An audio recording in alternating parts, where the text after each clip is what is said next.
18 janvier 2026, un avion privé décolle de Lomé dans le secret le plus total. À son bord, l'homme qui faisait trembler Ouagadougou depuis son exil, Paul-Henri Sandaogo Damiba, n'est plus un réfugié, il est un prisonnier en route vers son destin. Voici le récit final de sa chute. Le Burkina Faso traverse une période charnière de son histoire contemporaine. Tout bascule dans la nuit du samedi 3 au dimanche 4 janvier 2026, alors que le pays est sous la transition du capitaine Ibrahim Traoré. Depuis septembre 2022, une opération de déstabilisation d'envergure est neutralisée in extremis par les services de renseignement burkinabais. Ce qui n'était au départ que des rumeurs sur les réseaux sociaux s'est révélé être une réalité opérationnelle complexe. Des infiltrations terroristes, des projets d'assassinats ciblés et des complicités au sein même de l'appareil sécuritaire. Mais au-delà de la menace intérieure, c'est une figure centrale qui cristallise toutes les tensions. Le lieutenant-colonel Paul-Henri Sandaogo Damiba. Accusé depuis son exil au Togo d'être le cerveau de cette opération, son arrestation et son expulsion spectaculaire marquent un tournant diplomatique majeur pour l'espace AES. Aujourd'hui, nous allons décrypter l'anatomie de ce dénouement, analyser la fin de l'asile togolais et explorer les dessous d'une affaire d'État qui redéfinit les alliances au Sahel. Bienvenue dans ce troisième volet de notre enquête exclusive sur Afrimotive. Depuis sa chute le 30 septembre 2022 face au capitaine Ibrahim Traoré, Paul-Henri Sandaogo Damiba avait trouvé refuge au Togo. Il y bénéficiait de l'hospitalité traditionnelle du président Faure Gnassingbé, vivant dans un exil jusque-là discret. Ses conditions de vie à Lomé n'étaient pas celles d'un réfugié ordinaire. Il résidait dans le quartier résidentiel de Lomé 2, au sein d'une villa ultra sécurisée et sous la haute protection du gouvernement togolais. Plus précisément, il occupait un espace au sein du complexe sécurisé des 6 villas, une zone étroitement contrôlée de la capitale togolaise. Cependant, cette hospitalité est devenue de plus en plus lourde à porter pour Lomé. Les autorités actuelles du Burkina Faso accusaient régulièrement l'ex-lieutenant-colonel de manœuvres subversives depuis l'étranger. Le clan de Traoré pointait du doigt son implication présumée dans des tentatives répétées de déstabilisation de la transition politique, notamment en septembre 2023, septembre 2024 et avril 2025. Pour Ouagadougou, la présence de Damiba à Lomé n'était pas un simple asile, mais la constitution d'une base arrière pour la sédition. L'affaire du 3 janvier 2026 a été la goutte d'eau qui a fait déborder le vase diplomatique. L'arrestation de Damiba n'a pas été un coup de tonnerre dans un ciel serein, mais l'aboutissement d'une série de mises en demeure restées sans réponse. Selon des informations crédibles, les autorités togolaises avaient commencé à prendre la menace au sérieux après avoir été alertées par les services de renseignement sur l'existence de plans de déstabilisation. Le premier acte de cette rupture s'est joué le 31 décembre 2025. Alors que le monde se préparait à célébrer la nouvelle année, Lomé adressait un premier avertissement formel à Paul-Henri Sandaogo Damiba. Les autorités togolaises l'ont exhorté de manière explicite à renoncer à toute initiative susceptible de porter atteinte à la stabilité du Burkina Faso. Cet avertissement de l'ombre visait à rappeler à l'ex-président ses devoirs de neutralité liés à son statut de réfugié. Malgré la gravité de cette mise en garde, Damiba semble avoir ignoré la main tendue par ses hôtes. Quelques jours plus tard, une seconde mise en garde a été transmise. Elle est, elle aussi, restée sans effet pour le renseignement togolais. Il devenait clair que leur invité ne comptait pas cesser ses activités. Les preuves d'implication avérées dans des projets de déstabilisation, incluant potentiellement des liens avec des groupes terroristes, ont fini par convaincre Lomé que le maintien de Damiba sur son sol était devenu politiquement et diplomatiquement intenable. Le Togo, qui joue un rôle de médiateur entre l'AES et la communauté internationale, ne pouvait plus se permettre d'être accusé de complicité par Ouagadougou. L'opération visant à mettre fin à l'exil de Damiba a été déclenchée avec une précision chirurgicale. Le vendredi 16 janvier 2026, les services de sécurité togolais ont investi le quartier résidentiel de Lomé 2. L'ancien président de la transition a été interpellé dans sa résidence, mettant fin brutalement à sa protection au sein du complexe des 6 villas. Des sources proches du dossier indiquent que l'interpellation a été menée sur instruction directe de la présidence togolaise en réponse à une requête formelle du gouvernement burkinabé. Contrairement aux précédentes alertes, cette fois la force a été utilisée pour signifier à Damiba que son temps au Togo était écoulé. Après son arrestation, le 16 ou le 17 janvier selon les sources, l'ex-officier supérieur a été placé sous une surveillance extrêmement étroite. Ses affaires personnelles lui ont été remises depuis le complexe sécurisé des 6 villas, signifiant qu'il ne réintégrerait jamais son logement de fonction. L'opération Lomé II marquait la fin du statut de réfugié protégé et le début de celui de justiciable. Une étape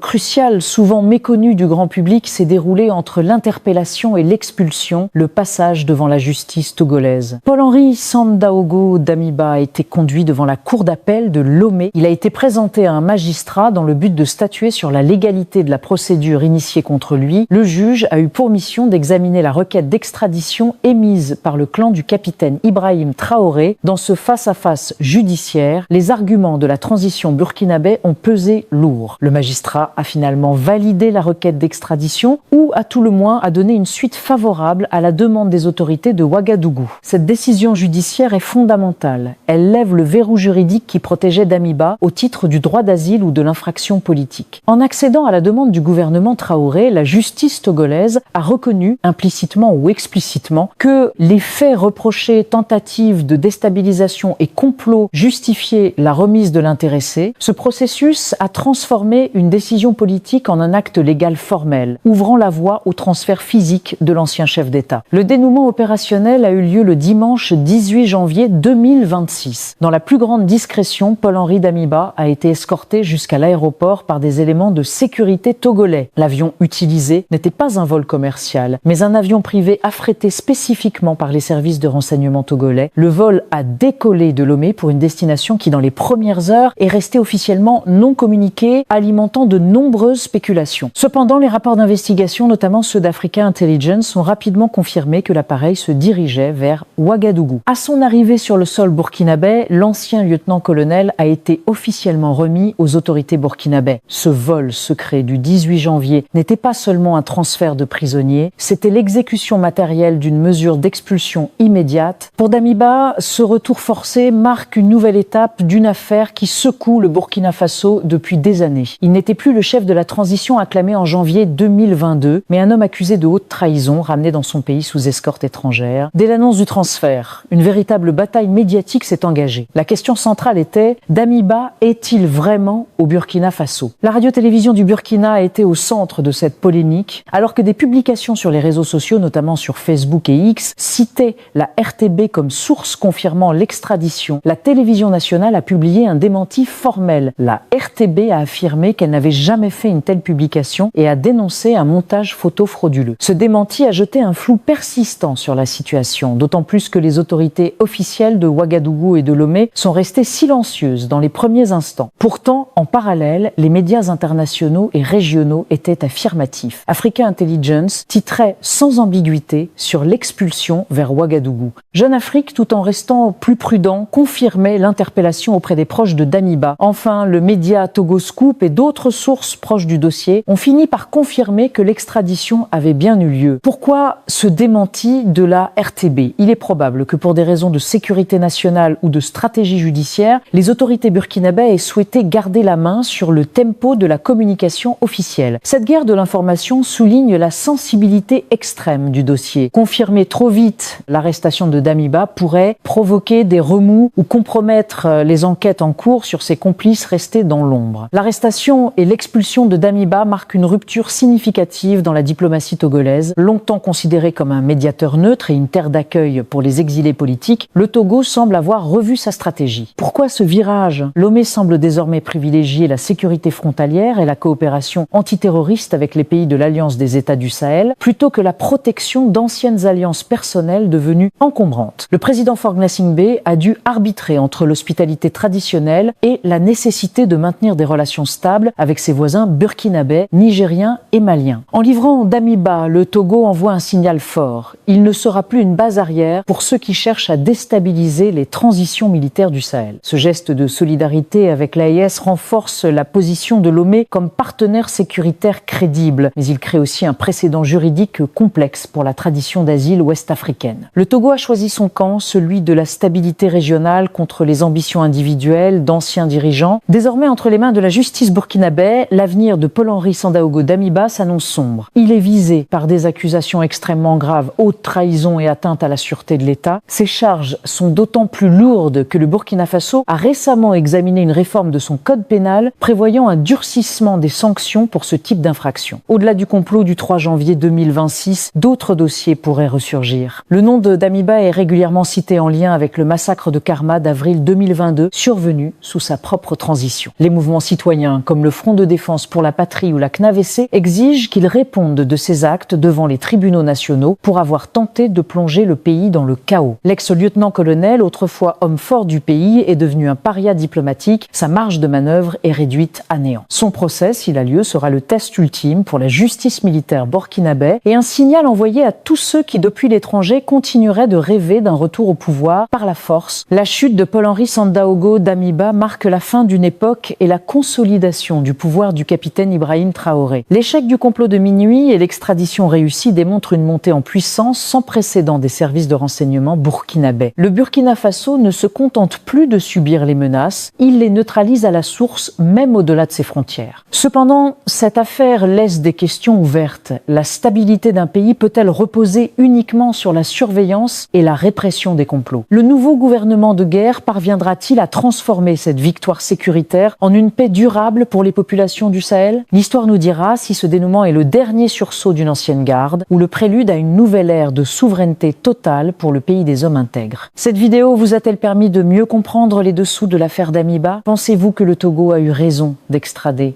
l'ancien président? Partagez votre analyse en commentaire, nous lisons toutes vos réactions. N'oubliez pas de vous abonner à Afrimotive, de liker cette vidéo et d'activer la cloche de notification pour ne rien manquer de nos prochaines investigations sur le continent. C'était Afrimotive, à très vite pour une nouvelle vidéo.